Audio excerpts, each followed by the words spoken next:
இசைஞானி இளையராஜா 1975ஆம் ஆண்டு தொடங்கிய இசை பயணம் இந்த ஆண்டுடன் 50 ஆண்டுகளை நிறைவு செய்கிறது. இதையொட்டி தமிழ்நாடு அரசு சார்பில் நேற்று இளையராஜாவுக்கு பொன்விழா கொண்டாட்டம் நடைபெற்றது. சென்னை நேரு உள்விளையாட்டு அரங்கில் இசையமைப்பாளர் இளையராஜாவுக்கு சிம்போனி சிகரம் தொட்ட தமிழன் என்ற பெயரில் பாராட்டு விழா நடைபெற்றது. இந்த பாராட்டு விழாவில் முதலமைச்சர் மு.க. ஸ்டாலின், துணை முதலமைச்சர் உதயநிதி ஸ்டாலின், அமைச்சர்கள் துரைமுருகன், சாமிநாதன் மற்றும் சிறப்பு விருந்தினர்களாக கமலஹாசன் மற்றும் ரஜினிகாந்த் ஆகியோர் கலந்து கொண்டனர்.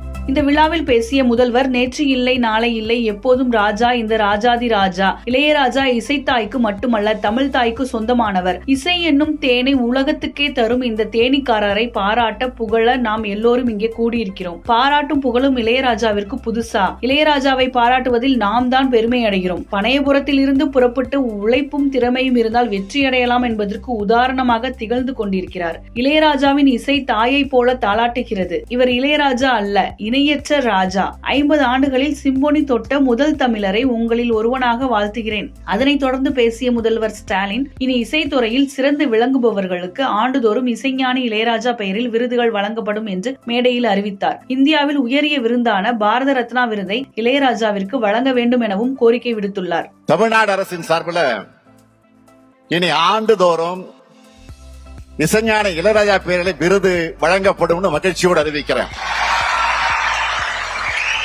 இந்தியாவின் உயரிய விருதான பாரத ரத்னா விருது வழங்கப்பட வேண்டும் என்ற ஆவலை இந்த மேடையில் நின்று உங்கள் அனைவரின் சார்பில் தமிழ்நாட்டு மக்கள் மட்டுமல்ல, உலகெங்கும் இருக்கக்கூடிய ராஜாவுடைய ரசிகர்கள் சார்பில் இந்த விழாவில நான் தெரிவிக்க விரும்புகிறேன்.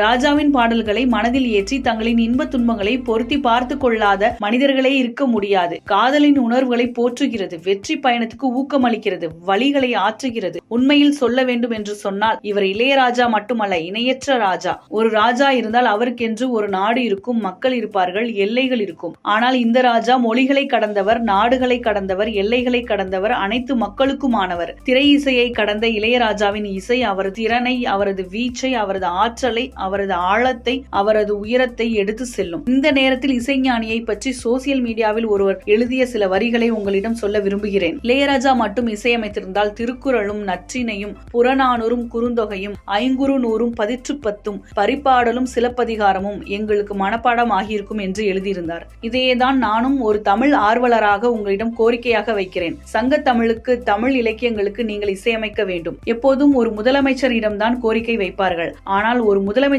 இருந்து தமிழ்நாட்டு மக்களின் சார்பில், தமிழர்களின் சார்பில் நான் உங்களுக்கு கோரிக்கை வைக்கிறேன். தமிழ் புலமை கொண்ட நீங்கள் இந்த கடமையை செய்ய வேண்டும். தமிழ் சுவை அடுத்தடுத்த தலைமுறையினருக்கு பரிமாறப்பட வேண்டும். ஏனென்றால் ராஜா கையை வச்சா அது ராங்கா போனதில்லை. அந்த நம்பிக்கையுடன் இந்த கோரிக்கையை வைக்கிறேன் என்றார். அதனைத் தொடர்ந்து பேசிய முதல்வர், லண்டனில் இளையராஜா சிம்போனி அரங்கேற்றம் செய்ய போகிறார் என்ற செய்தி வந்தவுடனே அவருடைய வீட்டுக்கு முதல் நபராக சென்று என்னுடைய பாராட்டுக்களை, வாழ்த்துக்களை தெரிவித்தேன். ராஜாவும் சிம்போனி சாதனையை நிறைவேற்றிய வெற்றி கலைப்புடன் என் வீட்டுக்கு வந்து என்னை பார்த்தார்.